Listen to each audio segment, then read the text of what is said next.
அல்லாஹு அல்லாஹு அல்லாஹு அல்லாஹ் அல்லாஹு அல்லாஹு நஹ்மதுஹு வ நுஸல்லி அலா ரசூலில் கரீம். அம்மா பஅத். عن علي رضي الله تعالى عنه قال: كنت رجلا مديا وكنت أستحي أن أسأل النبي صلى الله عليه وسلم لمكان ابنته وامرأة مقدة بن أسود، فسأله فقال: يغسل ذكره ويتوضأ، أو قال نبينا صلى الله عليه وسلم. அருமைக்குரிய சகோதரர்களே, பெரியவர்களே, இன்று நாம் பார்க்க இருக்கக்கூடிய பாடம் பாலுணர்வு கிளர்ச்சி நீர். இதற்கு அரபில மதி என்று சொல்வார்கள். வயதை எட்டிய சிலர்களுக்கு அந்த உணர்ச்சி பெருக்கக்கூடிய சமயங்களில் தங்களுடைய ஆணுறுப்புகள் வீரியம் கொள்ளக்கூடிய சமயத்தில் சிலர்களுக்கு இலேசான முறைகளில் ஒரு பிசுபிசுப்பு தன்மைகள் ஏற்படக்கூடியதாக இருக்கும். இந்த சமயங்கள்ல குளிப்பு கடமையா அல்லது எப்பொழுது குளிப்பு கடமை என்பதை பற்றி தான் விளக்கக்கூடிய பாடம். அலி இப்னு அபீ தாலிப் ரலியல்லாஹு தஆலா அன்ஹு அவர்கள் கூறியதாவது: நான் பாலுணர்வு கிளர்ச்சி நீர் மதி அதிகமாக வெளியேறப்படும் ஆடவனாக இருந்தேன். இது பற்றி நபி ஸல்லல்லாஹு அலைஹி வஸல்லம் அவர்களிடம் கேட்க வெட்கப்பட்டுக் கொண்டிருந்தேன். நபி அவர்களின் புதல்வியர் அன்னை பாத்திமா ரலியல்லாஹு தஆலா அன்ஹா அவர்கள் என் துணைவியராக இருந்ததே இதற்கு காரணம். ஏன்னா மாமனாரு ரசூலுல்லாஹி யாருன்னா அலி ரலியல்லாஹு அன்ஹு அவங்களுடைய மாமனாரு. எப்படி இந்த விஷயத்தை போய் கேட்கிறது அப்படின்னு இவங்க வெட்கப்பட்டாங்க அலி ரலியல்லாஹு அன்ஹு.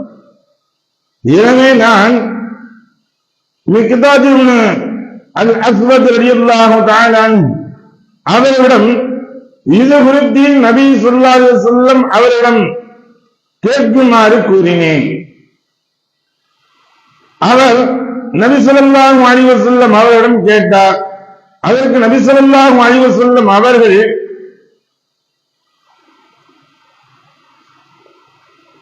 பிறவி உறுப்பை கழுவிக்கொண்டு ஒது செய்து கொள்ள வேண்டும் என்பதாக ரசூலுல்லாஹி ஸல்லல்லாஹு அலைஹி வஸல்லம் அவர்கள் கூறினார்கள். இதற்கு குளிக்க வேண்டியதில்லை என்று கூறினார்கள். ஒரு மனிதனுக்கு இந்த உணர்ச்சிகள் ஏற்படக்கூடிய சமயங்களில் மதி என்று சொல்லக்கூடிய இந்த கிளர்ச்சி நீர் பாலுணர்வு நீர் வெளியேறக்கூடிய சமயங்களில் இதுவும் எப்படி இருக்கும்? ஒரு செடியை போன்றுதான் ஜெல்லு போல இருக்கும். இந்த இப்படி வரக்கூடிய சமயங்கள்ல அதை கழுவிக்கொள்ள வேண்டும். அவனுடைய ஆணுறுப்புகளை கழுவிக்கொண்டு ஒது செய்தால் போதுமான ஒன்று. இதுக்கு குளிக்க வேண்டிய அவசியம் இல்லை. இப்ப ஆடைகளை பட்டுருந்துச்சு, உடைகளை பட்டுருந்துச்சுன்னா உடைகள் லேசாக அந்த இடத்துல கழுவிட்டா போதும்.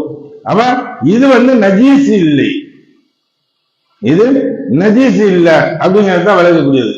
உனக்கு அந்த வெளியேறியதன் காரணமாக என்ன ஒது முறிந்து விடுகின்றது. இப்ப ஒது செய்து கொண்டு அவனுக்கு ஒரு சூழ்நிலை ஏற்பட்டுச்சுன்னா உனக்கு ஒது முறிஞ்சிடும் அப்படிங்கிற மாதிரி இந்த ஹதீஸ் நமக்கு விளக்கி காட்டுது. அதே சமயத்துல பாக்கி ஏனைய விஷயங்கள் ஆகியிருந்தால் வதியோ அல்லது இந்திய மொழியா இருந்தால் குறிப்பு என்பது கடமையாக இருக்குது. அலிரலியல்லாஹுதான் அவங்க உணர்ச்சிகள் அதிகம் உள்ள நபர்கள். இதை கேட்கறதுக்கு வெட்கப்பட்டு தான் இப்படி செஞ்சாங்க. ஆனால் ரசூலுல்லாஹ்வுக்கு இது விளங்குச்சு. மற்றொரு புகாரி ஷரீஃப்ல பாக்கி உள்ளதுல இது விவரித்து கூறும் பொழுது கூறுகின்றாங்க, ரசூலுல்லாஹ் கேட்ட உடனே இவங்க போய் கேட்டாங்களாம், மிக்தாத் ரலியல்லாஹு அன்ஹு கேட்டுன்னு சொன்னாங்கன்னா, இது உங்களுக்குரிய விஷயம் இல்லையே, யார் கேட்க சொன்னா அப்படின்னு என்ன அப்படி சொன்னாங்க, யார் சொல்லா இது அலி ரலியல்லாஹு அன்ஹு கேட்க சொன்னாங்க. அப்ப நீங்க சொல்லுங்க இதுதான் காரணம் என்பதாக கூறி அனுப்பினார்கள்.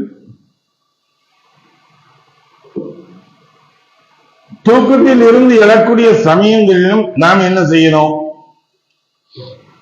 சிலருக்கு தூக்கத்திலிருந்து எழுந்திருப்பாங்க, உண்மையில் அப்பொழுது வெளியேறப்பட்டது எது என்று இவனுக்கு ஒரு டவுட் இருக்கு. இவனுடைய ஆண் உறுப்புடைய பிறப்புத்தன்மைகள் இருக்குது, ஆனால் இந்திரியம் வெளியானதா அல்லது இல்லையா என்பது தெரியல. அப்ப ஆடைகளை பார்க்கிறாங்க, ஆடைகள்லயும் எந்த வடுக்களும் இல்லை. ஆனா லேசான முறைகளில் விசுசுப்பு தன்மைகள் மட்டும் இருக்குது அப்படின்னா அந்த விசுசுப்பு தன்மைகள் இதுவாக மதியாகத்தான் இருக்கு என்பதை நாம் நினைக்கணும். அதே சமயத்தில் ஆடைகளிலேயோ அல்லது தங்களுடைய தொடைப்பகுதியில் இந்த இதுல ஏதாவது அதனுடைய வடுக்கள் தெரிந்தால் அப்ப குளிப்பு தான் கடமை, அவன் குளிச்சுதான் தீரணும். இல்ல அப்படின்னா சாதாரணமாக இருந்த உடனே நம்ம கையால் மொத்த கழுவணும் அப்படிங்கிறதான். ரசூலுல்லாஹி ஸல்லல்லாஹு அலைஹி வஸல்லம் நித்திரையில் இருந்து எழுந்த உடனே என்ன செய்வாங்கன்னா, இப்னு அப்பாஸ் ரலியல்லாஹு அன்ஹு அவங்க சொல்றாங்க, நான் என் சிறிய தாயாரும் நபி அவர்களின் துணைவியருமான மைமுனா ரலியல்லாஹு தஆலா அன்ஹா அவர்களது இல்லத்தில் ஒரு இரவு தங்கி இருந்தேன். நபி ஸல்லல்லாஹு அலைஹி வஸல்லம் அவர்கள் இரவில் விழித்தெழுந்து இயற்கை கடனை நிறைவேற்றச் சென்றார்கள். பிறகு முகத்தையும் கைகளையும் கழுவிவிட்டு வந்து பின்னர் மீண்டும் உறங்கினார்கள். நேரத்தை ஒன்னு அடுத்த ஹதீதுகள் தெளிவாக நமக்கு சொல்லி காட்டுது. சிலருக்கு இயற்கையாகவே ஏற்பட்டோம், நிதிரையிலிருந்து எழுந்த உடனே இல்லை அல்லது இந்த ஈரங்கள் பட்ட உடனே அதோடைய ஜில்னப்பின் காரணமாக முடிப்புகள் வந்து ஆட்டோமேட்டிக்கா, அல்லது திருமணம் முடித்தவர்கள் கணவன் மனைவி தாம்பத்திய உறவுகள் ஈடுபட்டு விடுகின்றார்கள். இப்ப எந்திரிச்சு அந்த சமயமே போய் எந்திரிச்சு குளிக்கணுமா, குளிச்சுட்டு வந்தா போதுமா, குளிச்சுதான் தீரணுமா அப்படின்னா அது தேவையில்லை. அது தேவையில்லை. நம்ம அதுக்கு பின்னாடியான நைட்டு 1 மணிக்கு பனிகாலமாக இருந்துச்சு என்ன செய்யுது, இப்ப வெயில் காலங்கள் ஒன்றும் பிரச்சனை இல்லை, பனிகாலமாக இருந்துச்சு அப்படின்னா அந்த சமயத்தை 1 மணிக்கு எந்திரிச்சு தலைக்கு தண்ணியை ஊற்றிட்டு குளிச்சுட்டு வந்து படுத்தாங்கன்னா தலைவலி வந்துடும். இப்ப என்ன செய்யணும் அப்படின்னா இவர்கள் செல்ல வேண்டியதான் இவர்களுடைய சுய தேவைகளை அங்கே முடித்து விட்டு சிறுநீர் கழித்து விட்டு தங்களுடைய இடங்களை அந்த இடங்களை பட்ட இடங்களை எல்லாம் கழுவி விட்டு சுத்தமாக ஆக்கிட்டு ஒது செஞ்சுட்டு கையால கழிட்டு வரலாம். அதுக்கு மீறி ஒது செஞ்சு விட்டு வந்து படுப்பது சிறந்ததாக இருக்கும். அந்த சமயத்தில் அது மட்டும் செஞ்சாலே போதுமானது. அதுக்கு பிறகு நம்ம பஜருடைய நேரங்கள் நினைக்கக்கூடிய சமயங்கள் அல்லது தஹஜ்ஜுடைய நேரங்கள் இருந்து அப்புறம் குளிச்சுட்டு நம்ம வேலை செய்யலாம். இப்ப முடிஞ்சு நம்ம குளிக்காம எப்படி படுக்கிறது அப்படின்னு இருக்க வேண்டிய அவசியம் இல்லை.